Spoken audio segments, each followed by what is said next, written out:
costarricenses. Me dirijo a ustedes hoy presentándoles un nuevo programa de la Hora TIC.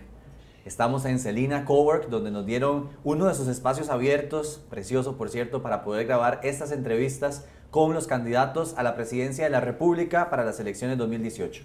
Hoy nos encontramos con el candidato del Partido Unidad Social Cristiana, don Rodolfo Pisa. Don Rodolfo, bienvenido a la Hora TIC y muchísimas gracias por estar con nosotros. No, muchísimas gracias a ustedes y un saludo a todos los que siguen este programa, sobre todo a la juventud que es tan activa en este tipo de programas. Don Rodolfo, empecemos hablando sobre algunas de las propuestas que vimos en su plan de gobierno.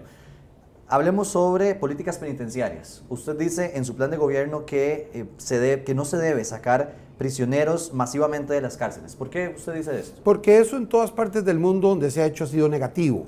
Una cosa es el estudio del Instituto de Investigaciones Criminológicas, como se hace normalmente, caso por caso, y una cosa es una decisión masiva. Generalmente eso no permite hacer un análisis sobre la peligrosidad de la persona detenida. Y además no es una solución al hacinamiento carcelario. Hay que atender el hacinamiento carcelario por dos razones. Por razones humanitarias, porque se necesita un trato justo, pero también para garantizar que los jueces no se vean inhibidos a condenar por temor a aumentar ese problema del hacinamiento carcelario. Y debo decir que entre el año 98 y el año 2006, los puestos penitenciarios, los cupos en las penitenciarías crecieron más del 100% y los privados de libertad más del 50%. De manera que no había hacinamiento carcelario cuando terminó el último gobierno de la Unidad. En los últimos 9 años ha pasado exactamente lo contrario. Los cupos carcelarios hasta el 2016 crecieron menos del 20% y los privados de libertad más del 60%. No es que aumentó tan significativamente los privados, lo que pasa es que no aumentaron los cupos. ¿Usted conoce cómo es que funciona el proceso donde se pasa una persona a un régimen semi-institucional? Sí, pero es un proceso que se hacía siempre históricamente a través de casos individuales. Por eso he señalado la diferencia entre el caso individual y el caso masivo. Ahora, este proceso, digamos, cada uno de los casos de las personas que pasaron del régimen normal que tienen a uno semi-institucional, pasaron por este proceso. Sí, pero cuando usted pasa masivamente no es viable, ni es pensable que se haga un caso de estudio específico como se debe hacer y como se ha hecho en otras partes del mundo. En los años 80, en España también, en un momento liberaron 4.000 personas y el resultado fue un aumento de la criminalidad. Lo que uno ve históricamente es que cuando hay liberaciones masivas de un solo golpe y no sujetas a procesos individuales, generalmente hay un aumento de la criminalidad. Lo que hemos visto es un aumento significativo de la criminalidad, es decir, pavoroso. Pasamos de 411 muertos en el 2013 a más de 600 en el 2017. Eso es casi un 50% aumento de la criminalidad, que no se debe solo a ese tema, se debe al crimen organizado y a otros elementos. Pero cuidado que si las acciones no van dirigidas todas a controlar y combatir ese crimen, vamos a tener una sociedad mucho más peligrosa y mucho más insegura. Ahora, estas personas que fueron pasadas al régimen semi-institucional, no fue que se les dio una libertad masivamente y simplemente se abrieron las cárceles, fue que pasaron por un proceso y se les pasó al régimen semi-institucional. Este proceso tiene una eficacia de un 92%. ¿Usted diría que eso es un programa fallido?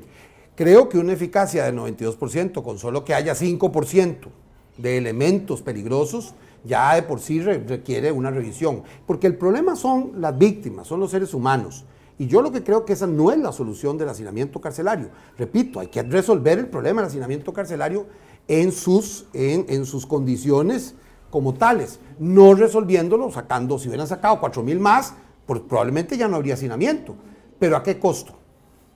Ahora, hablemos de la eficacia del proceso. O sea, usted dice que un programa, un proceso donde se evalúen a las personas privadas de libertad. Individualmente. Cada persona pasó por un proceso individual.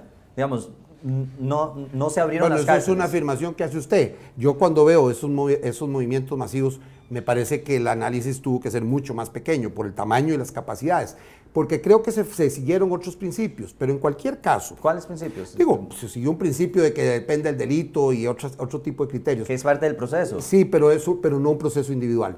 Y no un proceso, digamos, caso por caso, separadamente, con calma, porque en general cuando se hacen procesos masivos de liberación, y vamos a hablar particularmente del problema de criminalidad, en este país han cambiado algunas reglas fundamentales. Una, se inventó la tesis de que si el robo era menor de 200,000 pesos o 250,000 pesos, no debía ser delito sino contravención. Incluso hay un proyecto en la Asamblea Legislativa que ya formalizaba ese criterio. Un error tremendo, violenta el principio de las ventanas rotas y además descuida a la víctima. Porque la víctima, que le roban 150,000 a la salida de un cajero, puede ser más impactante para ella ese robo que a una persona, a un millonario le roben 10 millones de colones. Entonces, descuida algunos procesos. Eso solo para decir algunos elementos. Otro elemento que es fundamental es que no es el monto de lo que se sustrae, es la violencia que se ejerce sobre las personas, que es algo esencial. Y lo que creo que hay que hacer es lo que se hizo en otras administraciones, que es atender el hacinamiento carcelario en sus causas. Y después, con calma, y caso por caso, y no masivamente, decidir los procesos de paso dentro de un sistema penitenciario. Estas personas que pasaron de un sistema a otro, sí, al régimen, pasaron porque un juez lo ordenó. Un juez ordenó que se debían evaluar los casos. Una cosa es evaluar los casos y otra cosa es porque está la presión del hacinamiento carcelario. Y yo creo que, repito, cuando ocurren casos masivos, por lo pronto, y en general en cualquier país del mundo, suponen y tienen todo el derecho cualquier persona a dudar sensiblemente. Y el resultado además es negativo. Porque uno no puede decir que hay relación de causa-efecto cada caso. El resultado no es negativo porque tenemos un 92% de personas que pasan a ese régimen y no vuelven a bueno, cometer un delito. El resultado negativo es de que hay 8%, según esos datos suyos, que vuelven a delinquir. Y ya eso es suficiente como para generar mayor temor. Sobre todo cuando ha venido creciendo en la forma tan dramática, tan desmesurada, tan desproporcionada la criminalidad en este país. Porque hace pocos años en Panamá tenían un nivel de criminalidad parecido al nuestro, hoy es mucho menor. Nosotros en cambio fuimos al revés, fuimos subiendo. En Nicaragua hay menos criminalidad que en Costa Rica, de manera que estamos en el mismo pasillo.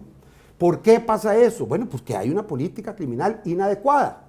Si no, es decir, por los frutos los conoceréis, y los frutos es un aumento muy sensible de la criminalidad en los últimos 4 años, como ocurrió también después del 2006. Y ese es un resultado, más allá del discurso, más allá de cualquier propuesta. Uno debería poner las barbas en remojo cuando eso ocurre y decir, oiga, tráigame a ver de qué se trata esto.